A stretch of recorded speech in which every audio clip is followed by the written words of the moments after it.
მოგესალმებით მადლობთ მოწვევისთვის. უპირველეს ყოვლისა ვიტყვედი რომ თვითონ ეს ხელშეკრულება არავის არ უნახი არის მონაცემები იმასთან დაკავშირებით. მე ვიძახი არა იმ პირებს ვისაც ის უშუალოდ გადაეცა ხო ან ვისთვისაც ის უშუალოდ გახდა მიწოდებული.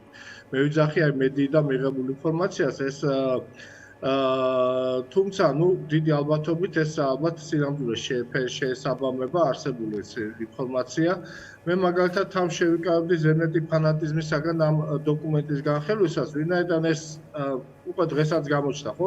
თუნდაც ტრამპის ნათქვამიდან, თუნდაც მადამდე ზელენსკის ინფორმაცია მიღებული დოკუმენტა და მასზე მუშაობის გაგრძელების შეთავაზება და ასე შემდეგ. ევროპელების მხრიდან რომ ისინი დაიწყებენ ამ დოკუმენტზე მუშაობას და ასე შემდეგ. ანუ ეს იყო ფაქტურად ეს იყო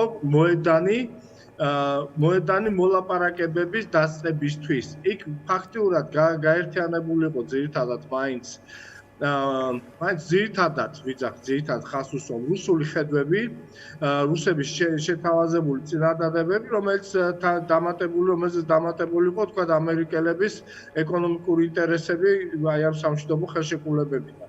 და ზოგადად ხო ეს დოკუმენტი მოიცავს 4 ბლოკს, ეს 28 მუხლი გაერთიანებული ეს პირობითად რომ დავუყოთ 4 ბლოკში, ეს არის მშვიდობის დამყარება, ეს არის გარანტიები, სამშვიდობო გარანტიები უკრაინისთვის, ეს არის სამშვიდობო გარანტიები ევროპისთვის და ეს მოიცავს აგრეთვე ბლოკს, სადაც არის ჩამოყალიბებული შემდგომი თანამშრომლობა, აი როგორ ხედავს ამერიკის შეერთებული შტატები თანამშრომლობას უკრაინასთან და რუსეთთან. და ასე შემდეგ. იქ ისეთი ბევრი ლაფსუსი იყო გაპარული, რომ თვითონ ამერიკელები აღნიშნავდნენ, რომ ზოგიერთი წინადადება იყო პირდაპირ რუსულიდან დათარგმნი, ვინაიდან მისი კონსტრუქცია იყო უფრო რუსული კონსტრუქცია წინადადების, ვიდრე ინგლისური. უბრალოდ იყო ავტომატურად თარგმნილი და შესაბამისად აზრი იყო აბსოლუტურად გაურკვეველი. ეგ ასეთი რამოდენიმე წინადადება არის ამ საკითხში. ეხლა რაც შეჭირდა ძალიან მნიშვნელოვანი აქ სწორი პოზიცია, რომელიც დაიკავა ზელენსკიმ და მე არ გამოვრიცხავდი, რომ ეს რუსების მიერ მიწოდებული ხო ეს გაურკვეველი პიროვნება ეს დიმიტრიევი, რომელიც გაჩნდა არსაიდან და ეხლა ასეთი რაღაც პუტინის გულის მესაიდუმლე გახდა ამ ბოლო პერიოდში. ეს მიწოდებული იყო ეს დოკუმენტი იმისთვის, რომ ზელენსკის ეთქვა უარი და ზელენსკი დაპირისპირებდა ტრამპს და ზელენსკი გახდა იყო პიროვნება, რომელიც იტყოდა მშვიდობაზე უარს. მაგრამ არ მოხდა ეს ძალიან მოქნილად მოიქცა ზელენსკი. პირველ რიგში მან მიიღო დოკუმენტი, განაცხადა, რომ ის იღებს დოკუმენტს, ის მიესალმება ამერიკის ცდელობას, ის თვლის, რომ ამერიკა არის ერთ-ერთი ქვეყანა, რომელსაც შეუძლია ეს მშვიდობა დაამყაროს და ასე შემდეგ და ასე შემდეგ. და ამავე დროს ხაზგასმით გაუსვა ხაზი თუ არსები გუშინდელ გამოსვლაში ზელენსკიმ რომ უკრაინა არ გახდება მიზეზი მოლაპარაკებების ჩაშლის. ეს ძალიან მნიშვნელოვანი ფაქტორი არის და თუკი დღეს ვინმე არის პიროვნება არის ვინც აი ამ მშვიდობის წინააღმდეგი, ეს არის ერთადერთი პიროვნება და ეს არის პუტინი, ვინაიდან დღესაც კი რუსეთიდან არავითარი სიგნალი არ ყოფილა ამასთან დაკავშირებით, როგორ აპირებენ ან რას ფიქრობენ ამ დოკუმენტთან დაკავშირებით, მე გულისხმობ უმაღლეს ხელისუფლების ეშელონებს. კი ბატონო, ბატონ ვახტანგ, თქვენ თქვით, რომ რეალურად ეს დოკუმენტი არის დიალოგის დაწყების ერთგვარად არ ვიცი, საბაბი, მცდელობა და ასე შემდეგ. ეს თავად ზელენსკიმაც აღნიშნა, სხვათა შორის ერთ-ერთ ბოლო განცხადებაში, რომ ისევ დიპლომატია შემოვიდა პროცესში, რაც კარგია და საშუალებას გვაძლევს კონსტრუქციულები ვიყოთო, მაგრამ აი რეალისტურად რომ შევხედოთ, არ ვიცი, აი ძალიან რთული საკითხია მესმის და ძალიან რთულია თქვენც გქონდეთ ამაზე კონკრეტული პასუხი, მაგრამ აი რა შეთანხმება შეიძლება შედგეს უკვე აი ამდენ წლიანი აგრესიის შემდეგ რუსეთს და უკრაინას შორის ისეთი, რომ აი ამ შეთანხმებით რაღაცა არც რუსეთი გამოვიდეს დამარცხებულად და არც უკრაინა, იმიტომ რომ ეს ორივესთვის ძალიან ისეთია, ხო? რუსეთისთვისაც და უკრაინისთვის ძალიან მნიშვნელოვანია ფორმულირება, როგორი იქნება ალბათ აი ამ აგრესიის ომის დასასრულის. აი რას ფიქრობთ თქვენ? რა შეიძლება ესეთი იყოს, არ ვიცი. მე სხვა შორის ძალიან კომპლექსური კითხვა არის, რა თქმა უნდა, მე ძალიან ნაკლებად მადარდებს ახლა რუსეთი გამარცხებულად გამოჩნდება თუ არა, მაგრამ ყოველ შემთხვევაში ჩავთვალოთ, რომ ნეიტრალური პიროვნებიდან გამომდინარე, რა შეიძლება, როგორ შეიძლება დავინახო აღნიშნული დოკუმენტი. ხო, ბატონო, დავაზუსტებ მაინც მაყურებლისთვის რამე ინტერპრეტაცია რო არ გამოიწვევს, გულისხმობ რუსეთის გადმოსახედიდან დამარცხების საკითხს, ხო, ბუნებრივია. დიახ, აი აქ არის ერთი რაღაცა.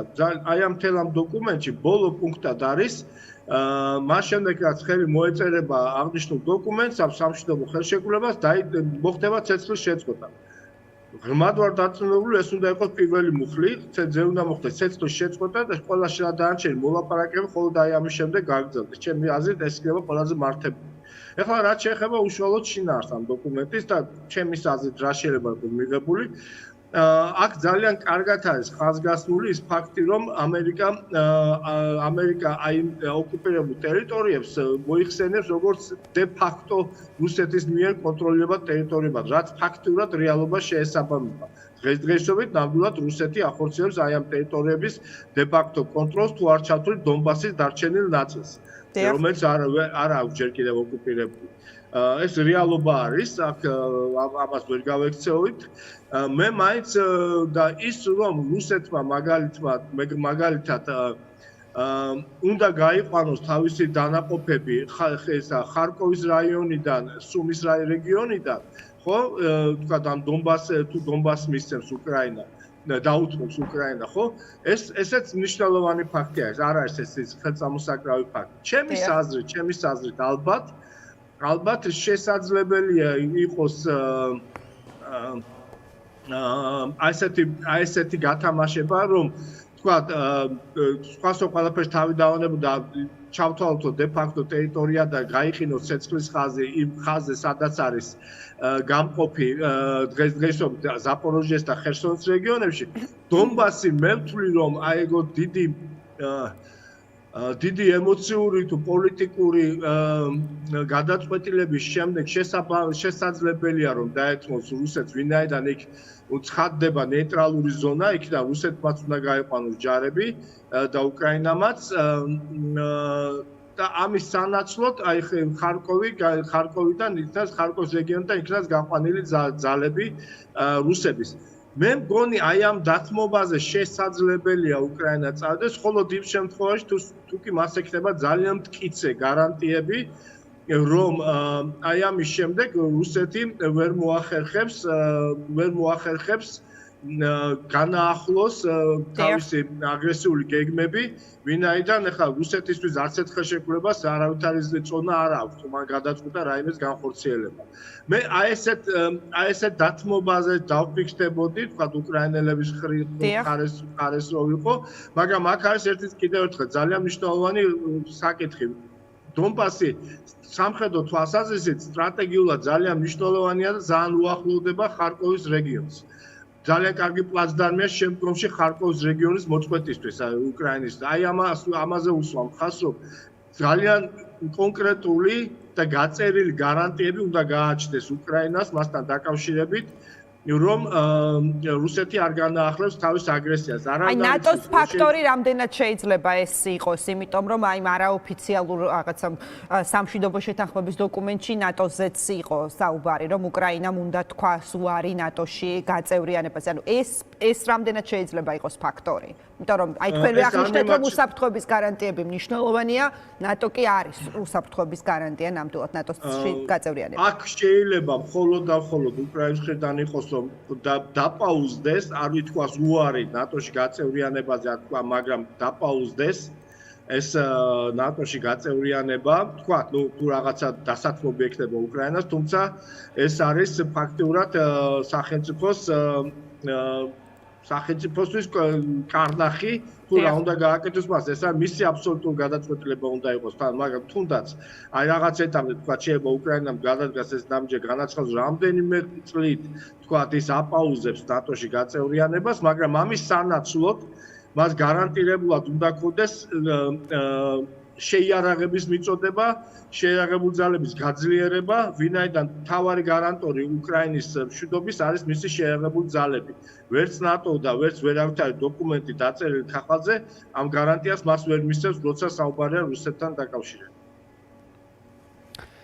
კი ბატონო, გასაგებია და ბრას სიტყვით ევროპის როლზე, ასევე ამაზეც მინდა აუცილებლად კითხოთ ბატონ ვახტანგ, თითქმის ყველა შეფასება იყო, რომ მათ შორის აი ამ დოკუმენტთან დაკავშირებით გამოხმაურება, რომ ეს გამოიყურება როგორც რუსეთის სურვილების სია, ხო? ძალიან ლოგიკური და სამართლიანი შეფასებაც იყო. რა სიტყვით ზოგადად ევროკავშირის როლზე აი ამ პროცესში და რამდენად, არ ვიცი, ფაქტორი იქნება მათი პოზიციები თუნდაც. თქვენ სწორად შენიშნეთ და ფაქტურად თქვენ შენიშვნაში იყო ევროპასთან დაკავშირებით, თქვენ შენიშვნაში იყო პასუხი კიდეც, ვინაიდან ევროპამ თავის პასუხი განაცხადა. ჯერთი დაუშვებელი არის ევროპაზე საუბარი, ნატოზე საუბარი, ისე რომ ნატო არ იყო ჩართული ამ დოკუმენტის შემუშავებაში და არც ევროპა არ იყო ჩართული ამ დოკუმენტის შემუშავებაში. და მაშინ როდესაც ევროპა ხაზგასმით აცხადებს, რომ უკრაინა წარმოადგენს ევროპის უსაფრთხოების შემადგენელ მნიშვნელოვან ნაწილს, ამ შემთხვევაში რა თქმა უნდა ევროპის მოსაზრებებიც რა თქმა უნდა იყოს გათვალისწინებული. მე კიდევ თავარ მოთამაშეთ ახლა აი ამ ეტაპზე და თავარ მხარდამჭერად ზელენსკის მიმაჩნია ის დიპლომატია და ის ძალა, რომელიც მას შეიძლება და უკვე უდგას გვერდზე ევროპის ქვეყნების სახით.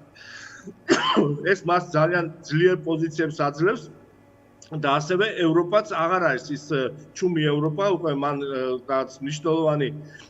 მნიშვნელოვნად გაახილა თვალები და მნიშვნელოვნად ხედავს, რომ რა შეიძლება მოყვეს აი ესეთ რაღაც დათმობებს რუსეთის მიმართ. ნებისმიერი დათმობა რუსეთის მიმართ იწვევს აგრესიას რუსეთის მხრიდან. ანუ სისუსტე რუსებისთვის არის აგრესიის გენერირებელი ფაქტორი.